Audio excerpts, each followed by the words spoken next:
오늘 이렇게 또 우리가 함께 다시 만나게 되어서 건강한 모습으로 이렇게 뵙게 되어서 기쁘게 생각하고, 또 오늘 우리에게 주시는 하나님 말씀을 통해서 하나님의 그 크신 우리에게 주시는 그 계획들을 깨닫는 그런 은혜가 있기를 주의 이름으로 축원합니다. 축원합니다. 어느 날 갑자기 이삭이 아버지로부터 번제를 드리러 가자는 요구를 받게 됩니다. 그리고 3일 동안 길을 떠납니다. 그런데 이삭이 아무리 생각해봐도 의문점이 생기는 거예요. 평소에 번제를 드리던 그 아버지의 모습과 너무 다른 거예요.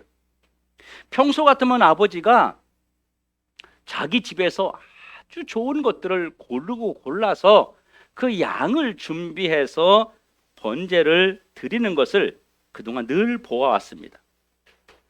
그런데 이번에는 번제물이 없이 하나님께 번제를 드리러 간다고 하니까 번제를 드리러 가는 3일 내내 이삭은 궁금한 겁니다. 하나님께 드릴 번제물이 어디 있지? 이런 생각을 하는 거예요. 도대체 어디에 있는 거야? 아버지가 혹시 가다가 사려고 하시나? 아니면 누가 가져오는 걸까? 이런 생각을 하게 되면서 의문점을 이 마음속에 품게 됩니다.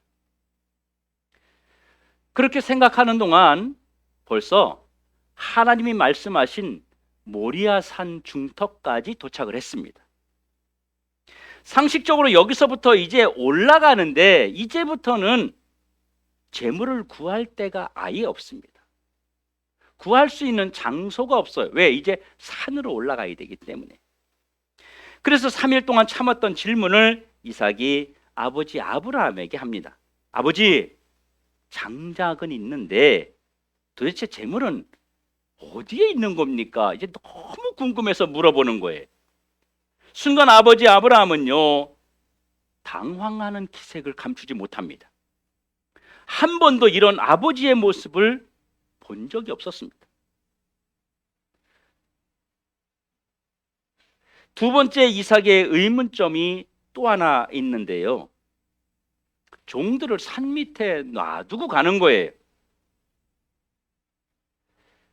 집에서부터 출발할 때 종 둘을 데리고 왔는데 종은 산 밑에 놔두고 아버지와 자기만 산 위로 올라가는 거예요.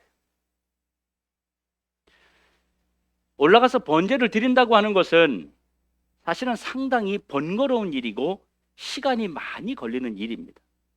그동안은 번제를 드릴 때 어떻게 했냐면 양을 잡고 내장을 다 꺼내고 털을 다 밀고 이런 작업을 하는데 몇 시간이 걸렸어요. 그런데 그 종들을 데리고 가지 않고 아버지와 단둘이 가서 그 일을 해야 한다는 것입니다. 아버지 입장에서는 이해가 안 되는 거예요. 그동안은 종들을 좀 사용했는데 이번에 사용하지 않는 것이에요. 평소대로 한다면 번제물부터 잡고 그 다음에 단을 쌓습니다. 왜? 번제물을 잡는 시간이 많이 걸리기 때문이에요. 그리고 장작에다 불을 지펴서 하나님께 제물을 드리는 것이 늘 해왔던 그런 번제를 드리는 순서였습니다. 그런데 이번에는 도착하자마자 아버지가 번제를 드릴 제물을 안 잡고 단을부터 먼저 쌓는 거예요. 그런데 더 이상한 것은 예전에 하던 것보다 더 튼튼하고 더 크게 번제단을 쌓고 있는 것입니다. 여러분, 단을 쌓는 내내 이 이삭의 표정을 한번 여러분 상상해 보십시오. 이삭은 지금 뭘 찾고 있을까요? 번제물을 찾고 있는 거예요. 아니, 아버지가 순서가 지금 바뀌었네. 아니, 지금 여기에 번제단을 쌓았으면 번제물이 있어야 되는데 도대체 어디 있는 거지? 여러분, 우리가 어릴 때 경험해 보지 않았습니까? 저도 시골에서 자라서 이제 여름이나 이럴 때 되면 친구들이 야, 겨울 어디로 놀러 와라. 우리가 거기서 매운탕 끓여 먹자 이럽니다. 그러면 제가 이제 시간이 지나서 가지요.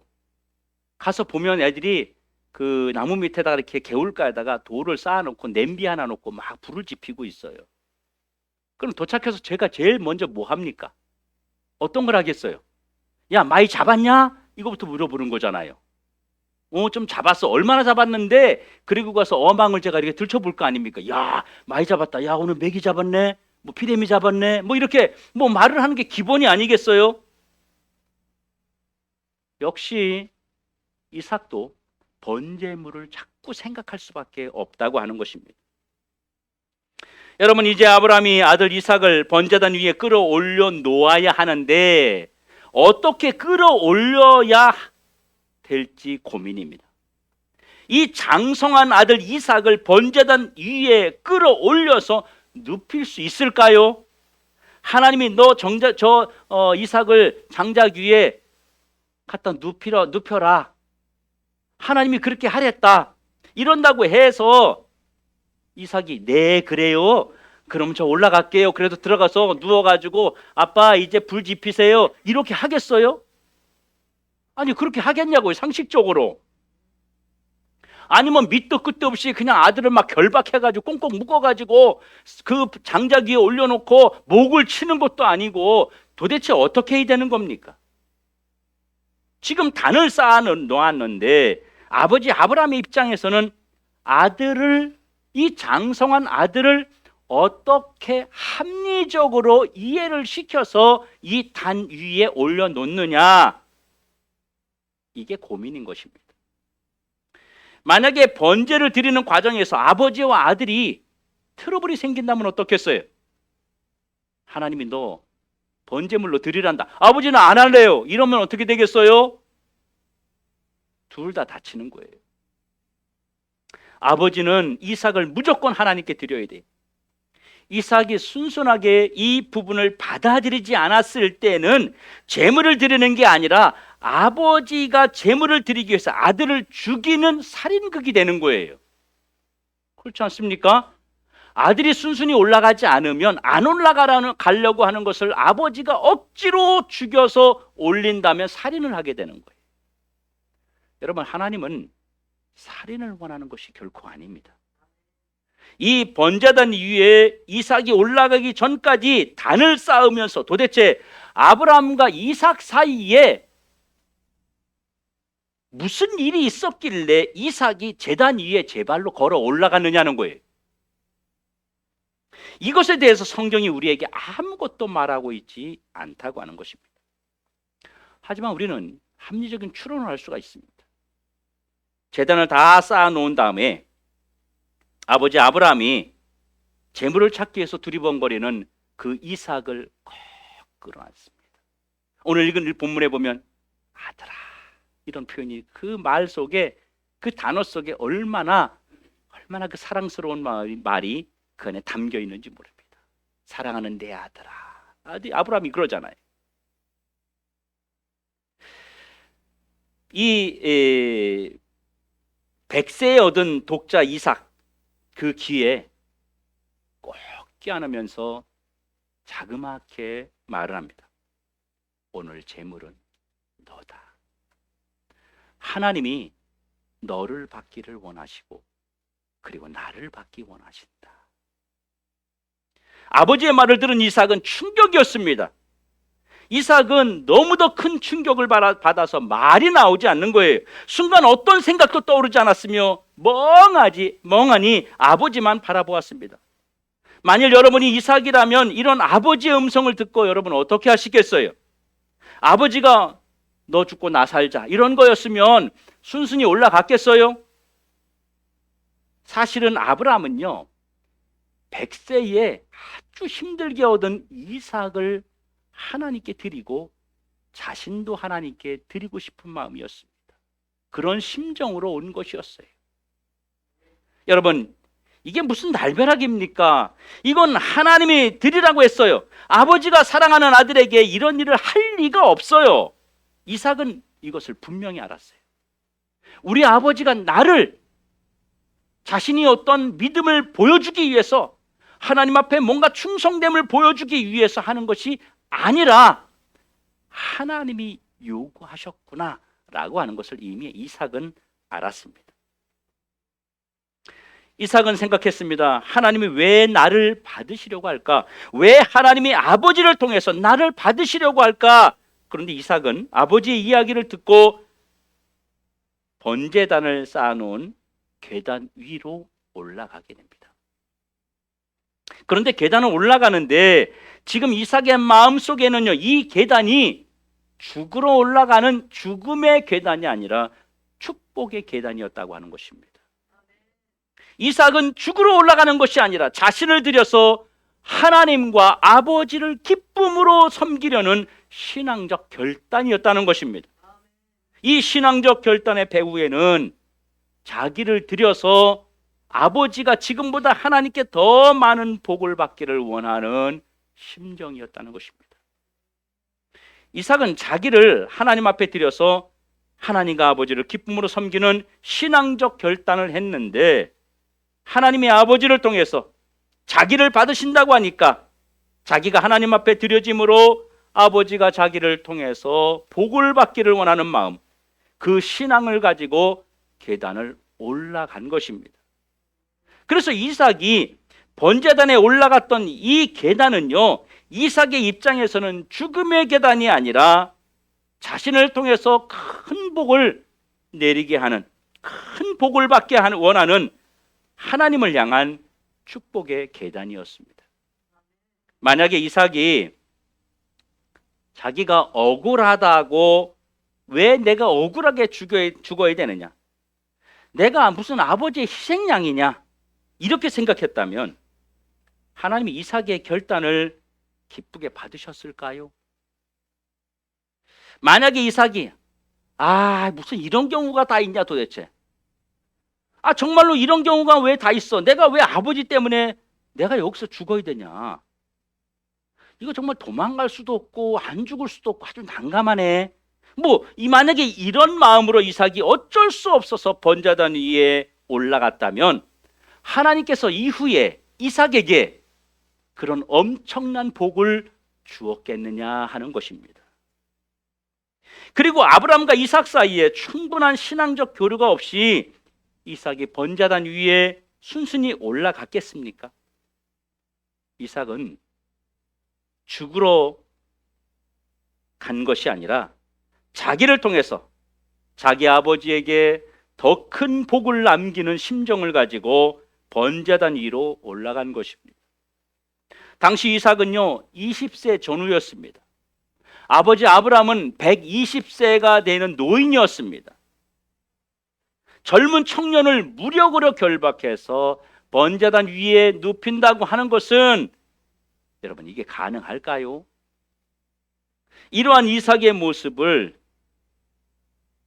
신학적으로 뭐라고 표현하냐면 예수님의 그림자다, 이렇게 이야기합니다. 이삭을 예수님의 그림자라고 이야기합니다. 여러분, 예수님의 십자가 사건이 죄인들을 구원하시는 그런 의미도 있지만 근본적으로는 뭐가 있냐면 아버지 하나님의 뜻을 따르고 아버지 하나님을 기쁘시게 하려는 목적이 그 이면에 있는 것입니다. 그래서 이삭을 예수님의 그림자다라고 말하는 것입니다. 그러면 도대체 이삭은 어떻게 이러한 어마무시한 결단을 할 수 있었을까요? 그 이유는 세 가지가 있습니다. 첫 번째, 이삭이 이렇게 대단한 결단을 하게 된 것은요, 그의 아버지의 신앙을 본받았기 때문입니다. 평소에 이삭은 자기 아버지가 하나님에 대한 신앙을 보여주었기 때문에 가능했던 거예요. 그는 나면서부터 지금까지 아버지가 하나님 제일주의로 살고 있다는 것을 늘 보았습니다. 지금의 이삭의 신앙은 아버지 신앙이 아니었으면 여러분 불가능했다는 거예요. 아버지 신앙이 이삭 속에 들어오지 않았다면 100% 불가능한 이삭의 신앙이었습니다. 이삭의 아버지 아브라함은 어떤 분입니까? 하나님을 위해서라면 무엇이든지 드릴 수 있는 사람, 하나님을 위해서라면 못할 것이 없는 아버지의 신앙을 보면서 자랐어요. 이런 아버지의 신앙이 없었다면 이런 결단할 수 있었을까요? 절대 불가능합니다. 두 번째, 이런 이삭의 결단은요, 어디서 왔을까요? 이런 이삭의 결단은 강요나 억지가 아니라 스스로 자원하는 결단이었습니다. 본인이 가지고 있는 신앙이란 얘기예요. 자라면서 아유, 우리 아버지는 도대체 왜 저렇게 인생을 저렇게 힘들게 살지? 아유, 뭐 이렇게 하나님 위주로 저렇게 살아? 어느 정도는 좀 이렇게 사람이 논리적이고 해야지. 아유, 왜 이렇게 그냥 무지하게 막 하나님 저기를 막 적극적으로 그렇게 해? 난 저렇게 닮지 말아야지. 이렇게 살았다면, 그렇게 결정하고 그렇게 마음을 먹었다면 아버지 신앙에 대해서 반감을 가졌겠지요. 그래서 이삭이 그러한 지금 자신이 스스로 번제단 위에 올라가는 결단의 그런 신앙으로 자랄 수 없었다고 하는 것입니다. 아버지가 아무리 하나님을 잘 섬기는 사람이라 할지라도 본인이 그 아비의 신앙을 본받고 싶은 심정이 어릴 때부터 없었다면 불가능한 결과였다고 하는 것입니다. 우리가 어떤 가정을 보면 부모의 그 아름다운 신앙을, 아름다운 그 신앙뿐만 아니라 삶의 모습을 보면서 그 자녀가 그렇게 사는 집을 보잖아요. 아, 참, 저 애를 보면 참 아버지의 모습이 보인다. 저 아버지가 그러니까 저 자녀들도 저러네. 이렇게 보이는가 하면, 아니, 아버지는 참 사람들에게 인정을 받고 사회에서 그렇게 칭송을 받는데 그 아들은 세상에서 개망나니 같이, 이 개자를 잘 사용 안 하려고 그러는데 그렇게 망나니처럼 그렇게 막 살아가는 모습들을 보게 된다고 하는 것입니다. 세 번째, 이삭의 결단은 그 믿음대로 그와 그의 아버지가 복을 받았습니다. 그래서 하나님이 이삭의 신앙을 보시고 아버지에게 먼저 복을 주셨어요. 아니, 이삭의 신앙을 봤으면, 이삭이 신앙이 좋았으면 이삭에게 복을 주셔야지 왜 먼저 아버지 아브라함에게 줬냐는 것입니다. 아버지 아브라함이 자식을 이런 믿음의 자녀로 키워낼 수 있었기 때문입니다. 그 아들 이삭을 이런 믿음의 사람으로 키워낼 수 있었다고 하는 것은 그 아비가 어떤 신앙의 사람인지를 드러내고 있는 것입니다. 그렇기 때문에 하나님께서 이삭을 복주기 전에 먼저 아브라함에게 어마어마한 복을 하나님이 주셨다고 하는 것입니다. 이삭 또한 자기 아버지가 자기를 죽이는 것이, 자기를 살인하는 것이 아니라 이것은 뭔가 하나님과의 관계 속에서 이루어진 절대 거부할 수 없는 신앙적 이유라는 사실을 그가 깨달았어요. 그러한 모든 것들이 바로 아비의 신앙으로부터 이루어지게 되었다고 하는 것입니다. 그래서 그 아비에게 먼저 하나님이 복을 주신 것입니다. 이런 이삭의 결단이 있었기 때문에 이삭은 더 큰 복의 주인공이 되었어요. 창세기 26장에 가면 그랄 땅에서 이삭이 100배의 복을 받는 사건이 나옵니다. 그 100배의 복을 받는 사건의 근원이 어디냐면 모리아산입니다. 오늘 읽은 본문에 그 이삭이 제단 위에 억지로가 아니라 하나님과 아버지에게 복이 임할 수 있고 그의 뜻이라면, 그런 믿음을 가지고 있는 그 보여진 믿음, 그것 때문에 그랄 땅에서 100배의 복을 받은 것입니다. 성경 인물 중에서 100배의 복을 받은 인물을 찾아보기가 어렵습니다. 여러분, 큰 결단 뒤에는요 반드시 큰 축복이 따라옵니다. 그래서 이삭의 생애가요 그렇게 뭐 이렇게 복잡한 삶을 살지 않고요, 성경 인물 중에서 가장 평탄한 삶을 산 사람이 누구냐? 이삭입니다. 큰 우여곡절 없이 그저 평탄하게 하나님이 주시는 것을 누리면서 복을 받으면서 하나님의 보호를 받으면서 그렇게 일생을 살았어요. 그 아들은 어떻습니까? 그 아들 야곱은요, 야곱도 엄청난 복을 계속 받아 누렸습니다. 사랑하는 성도 여러분, 저와 여러분은 어떤 신앙을 가지고 살아가고 있습니까? 하나님은 계속해서 우리에게 요구하십니다. 하나님께서는 우리에게 신앙적 결단을 요구하고 계십니다. 하나님은 우리가 결단하기 쉬운 것을 요구하지 않고 결단하기 힘든 것을 우리에게 요구하십니다. 여러분, 그런데 그거 아세요? 우리의 신앙생활은요, 다 결단과 관계가 있습니다. 다 결단과 관계 있어요. 여러분, 주일 지키는 거, 여러분 이거 결단입니다. 내가 이 주일 지켜야 되겠다. 내가 주일날 주님 앞에 나아가야 되겠다. 이거 결단이에요. 11조 드리는 거, 이거 결단입니다. 여러분, 우리가 감사하는 거, 그 신앙적 결단이에요. 전도하는 거요, 신앙적 결단이에요. 말씀 받고 내가 전도해야지. 말씀 듣는 중에 누군가 딱 생각이 납니다. 맞아 이 친구. 이게 뭐예요? 그냥 생각만 하고 있으면 전도 안 하는, 못 하는 거예요. 결단해야 돼. 내가 오늘 예배 끝나고 가면서 전화해야 되겠다. 그 집에 들렸다 가야 되겠다. 이게 뭐예요? 다 결단이에요. 그런데 이런 신앙적 결단을 요구할 때 우리의 태도는 어떠냐는 것입니다. 하나님은 오늘 우리에게 자식을 내어놓으라고 하지 않으셨습니다. 하지만 너 주일 지켜라, 11조 내라, 범사에 감사해라, 전도해라, 헌신해라, 순종해라, 충성해라, 이렇게 하나님이 우리에게 신앙적 결단을 요구하고 계십니다. 이런 신앙적 결단의 요구 앞에 우리의 태도는 어떠하냐는 것입니다. 저와 여러분의 반응은 어떠냐는 것입니다. 대부분 우리의 태도는요, 부정적으로 받아들입니다. 하나님, 왜 나예요? 왜 이런 걸 요구하세요? 저에게 자꾸 이런 거 요구하시면 신앙생활하기 좀 불편합니다. 이렇게 얘기를 하는 거예요. 하나님의 요구에 우리는 노골적으로 부정적인 생각으로 받아들입니다. 요즘 성도들은요, 목사님이 성도들에게 신앙적 결단과 신앙적 어떤 삶을 터치하는 거에 대해서 아주 불편해합니다. 내 신앙 내가 알아서 한다는 거죠. 그런데 그렇게 할 것 같으면 목사가 왜 필요하고 교회가 왜 필요해요? 그냥 알아서 혼자 신앙생활하고 혼자 살면 되는 거지. 또 어떤 사람은요, 못 들은 척해요. 자기와 관계없는 것처럼 합니다. 오늘 말씀, 저거 내가 아니라 저 김 집사가 오늘 딱 찔렸겠다, 이런 생각들 있잖아요. 오늘 저 말씀 이 집사가 저거 다 걸리네, 저 상처받겠네, 이렇게 자기에게 들리지 않고 남에게, 나는 못 들은 척하는 거예요.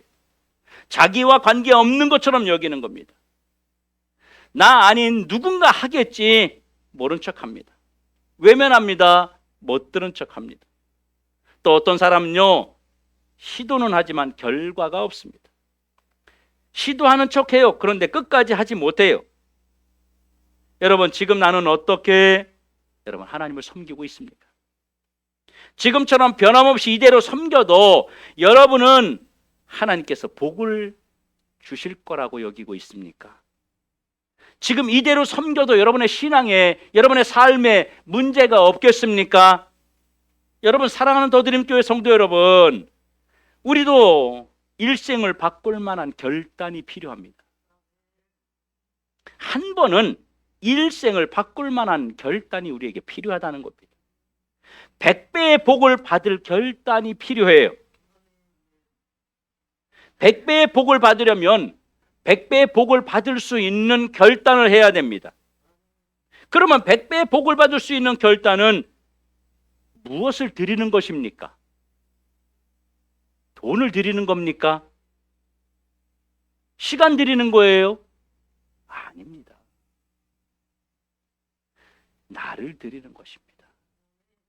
나를 드리는 결단이 여러분 필요합니다. 내가 하나님께 드려지는 제물을 드리는 게 결단이에요. 여기에 불평하면 안 돼요. 원망해도 안 돼요. 여기에 부정적인, 혹시 불신적인 그런 생각이나 말을 해도 안 됩니다. 투덜대면서 하면 안 돼요. 삐죽거리면서 하면 안 돼요. 그러면 소용없어요. 그거는요, 드리는 게 아니에요. 이거는요, 100배의 복을 받을 수 없어요. 이삭이 결코 이거 진짜 난감하네 이러지 않았어요. 오직 신앙으로 결단하고 신앙으로 드려야 결과가 있습니다. 오직 신앙으로 드려진 것만 여러분 결과가 있습니다. 하나님은 결단한 나의 중심, 나의 외모 하나님이 다 보십니다. 흔히 이렇게 말하죠. 우리 하나님은요 중심을 보세요. 아니에요. 외모도 보십니다. 중심만 보는 것이 아니라 외모도 봐요. 우리가 그런 얘기 정말 많이 하잖아요. 마음만 있으면 되지. 마음. 맨날 목사님한테 목사님 제가 밥 살게요. 말로 마음은 있어. 마음은. 근데 안 움직여. 그러면 제가 밥을 먹었어요? 안 먹었어요? 안 먹었어요. 한 번도 안 먹은 거예요.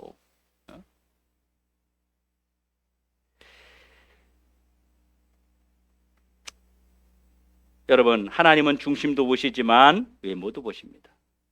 마음이 안 그러면 되지. 쓸데없는 소리 하지 마세요. 마음이 안 그러면요 행동도 안 그래요. 어떤 부부는요 내가 너 얼마나 사랑하는 줄 알아? 내가 너를 사랑해서 그래. 그러면서 아내를 막 때려요. 내가 너에게 관심 없으면 때리지도 않아. 이러면서 사랑하는 만큼 때린대요. 이거 아니거든요. 예? 우리가 하나님을 정말로 사랑하면, 정말로 나를 드리는 결단이 있다면 중심과 외모와 함께 드리는 것입니다. 예배 드릴 때 시간을 지켜요. 예배 드릴 때 마음가짐이 달라요. 주님 앞에 나올 때 옷을 좀 복장을 다르게 입어요. 예배 드릴 때 내 생각이 달라요. 주님 그거 원하시는 거예요. 주님은 나를 드리는 걸 원하시는 거예요. 주님은 다른 거 여러분에게 뭐 자식 드려라, 뭐 드려라, 돈 갖다 바쳐 이거 요구하는 거 아니에요. 내가 드려지기를 원하는 거예요.